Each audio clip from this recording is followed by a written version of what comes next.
Dia ada bakat memimpin, dia boleh melahirkan pemimpin.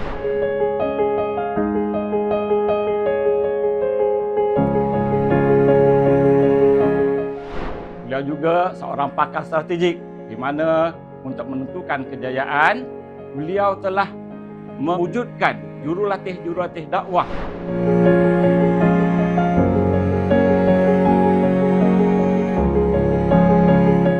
Beliau ini antara yang saya nampak pada waktu itu yang mungkin boleh menggantikan saya pada waktu itu sebagai ketua sektor.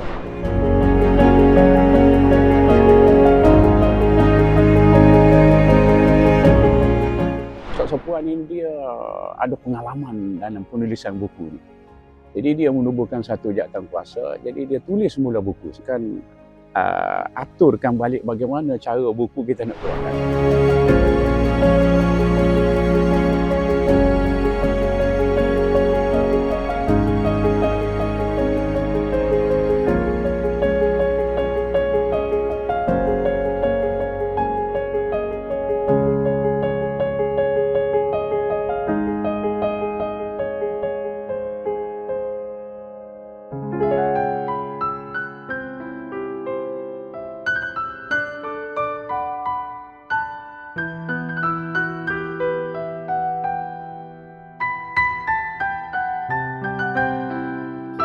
Pendidikan sekolah rendah saya di Sekolah Kebangsaan Jerlun iaitu pada tahun 1971. Pada tahun 1972 saya berpindah ke Sekolah Kebangsaan Gunung sebab keluarga telah berpindah ke Alostar.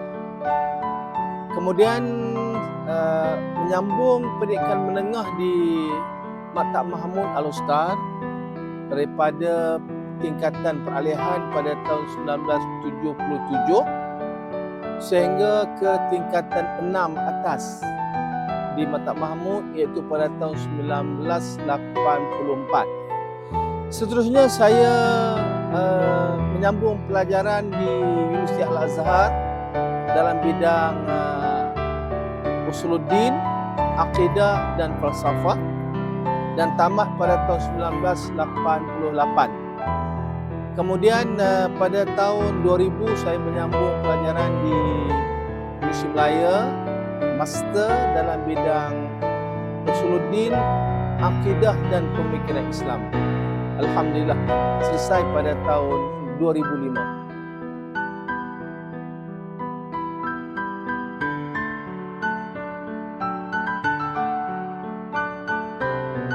Saya cukup yakinlah jodoh dan pertemuan itu di tangan Tuhan. Sebab saya kahwin dengan isteri memang tak kenal langsung. Saya kenal isteri selepas akad nikah. Iaitu pada 26 Februari 1990. Alhamdulillah telah dikurniakan 6 orang anak, 4 laki-laki, 2 perempuan. Kemudian alhamdulillah 10 cucu. Usia perkahwinan telah pun sampai 34 tahun. Alhamdulillah.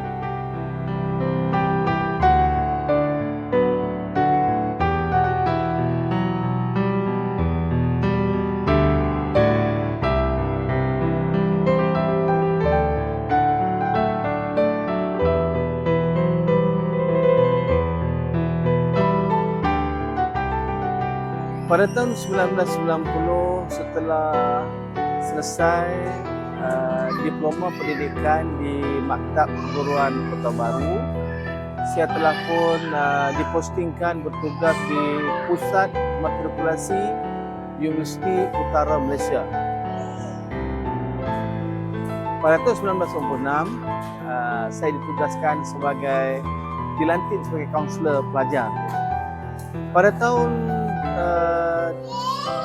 2000 saya ditugaskan di Kolej Matrikulasi Arau Perlis sebagai penolong pengarah hal ehwal pelajar HEP. Pada tahun 2004 saya dipindahkan ke Kolej Sumatera Persi Kedah sebagai pensyarah, dan pada tahun 2006 saya berpindah ke Selangor, iaitu saya masuk ke Jabatan Pendidikan di Selangor di sektor pendidikan Islam. Di sanalah saya diberi tugas sebagai penolong pengarah, kemudian ketua unit, dan seterusnya sebagai KPPK. Sepanjang saya berkhidmat di sektor pendidikan Islam, saya telah berkhidmat di bawah 4 orang ketua sektor.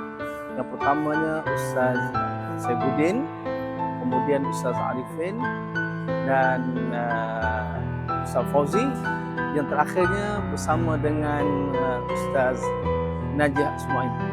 Jadi saya banyak mempelajari, dapat ilmu berhubung dengan pengurusan dan juga pentadbiran. Sebenarnya minat untuk berjalan, melancong keluar negara khususnya lah. Di antara beberapa negara yang telah saya dan isteri lah berjalan, di antaranya Turki. Turki paling banyak lah, saya rasa dalam 6 kali ke Turki. Kemudian di Turki itu berjalan bukan di Istanbul, di Trabzon kan, Trabzon dan seumpamanya. Kita juga pernah melancong ke Spain. Kita drive sendiri, ke Spain drive sendiri. Dan di Spain kita melawat hampir ke Spain. Kemudian ketika sempat juga melancong di Balkan State. Kemudian kita pergi ke Portugal, dan alhamdulillah lah dapat beberapa kali mengerjakan umrah bersama dengan keluarga dan juga suami isteri.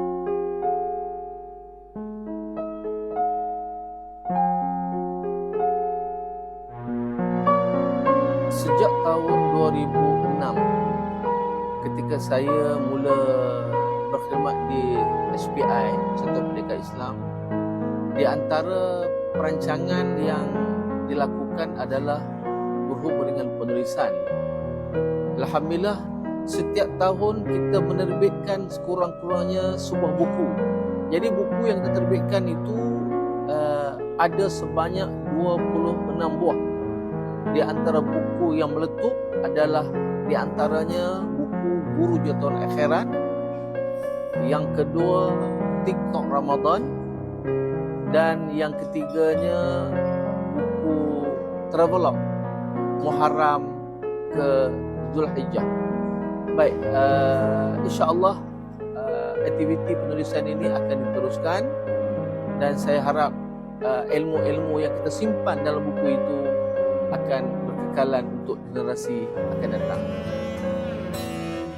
Datang akan pergi,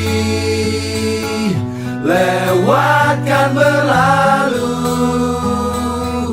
adakan tiada bertemu, akan berpisah, awalkan berakhir, terbitkan tenggelam, pasang akan surut, bertemu akan berpisah. Hey, sampai jumpa di lain hari, untuk kita bertemu lagi. Ku relakan dirimu pergi, meskipun ku tak siap untuk merindu, ku tak siap tanpa dirimu, ku harap terbaik untukmu. Pesan saya kepada guru, khususnya guru pendidikan Islam, semasa murid-murid masih berada dalam sistem kita, sama ada di sekolah rendah ataupun di sekolah menengah, pastikan kita selesaikan ilmu fardu ain. Kerana murid-murid ini apabila mereka keluar daripada sekolah, itulah ilmu yang mereka akan bawa dalam kehidupan harian mereka. Kalaulah di sekolah rendah kita ajar tajwid, baca Al-Quran. Kalau izhar kita ajar dengung bacaannya, maka mereka akan membaca Al-Quran secara berdengung yang tidak betul. Di sekolah menengah kita ajar solat. Kalau mereka itu diajar cara sujud yang tidak betul, tak cukup 7 anggota, maka itulah sujud yang mereka akan lakukan ketika solat sepanjang mereka hidup. Jadi maka itulah kewajipan kepada guru-guru memastikan bahawa guru-guru menyelesaikan ilmu fardu ain sebelum murid-murid keluar daripada sistem pendidikan kita. Ku tak siap untuk merindu, ku tak siap tanpa